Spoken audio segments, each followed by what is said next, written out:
My therapist said something to me that made a lot of sense.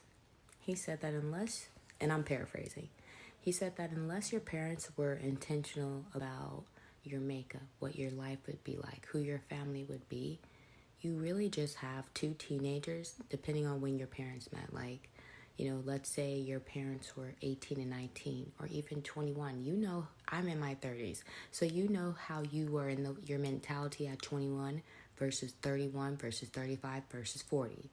So you have these people who have lived who have no life experience determining your family. And then when you grow up, you're supposed to love these strangers, have loyalty to these strangers, and you're supposed to ride or die for these strangers. You're supposed to put up with abuse, neglect, dysfunction from strangers for the rest of your life simply because two teenagers or two people with little life experiences said, this is going to be your family, and you better ride or die for this family. Well, what if you grow up in a family that are all drug dealers, that are all, abusers, that are all gamblers, that are all racist? I'm supposed to carry that on simply because two people determine my fate? No. Family is more than being blood. Family is actually showing up. Family is a safe space. It's supposed to be a safe space. It's not just something we should throw around simply because I was birthed into this community of people.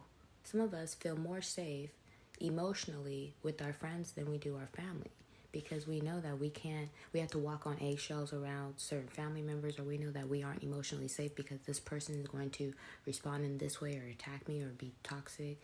You know what I mean? So when I think about it, since family is just a community of people who have the same bloodline as you, can't I create family anywhere?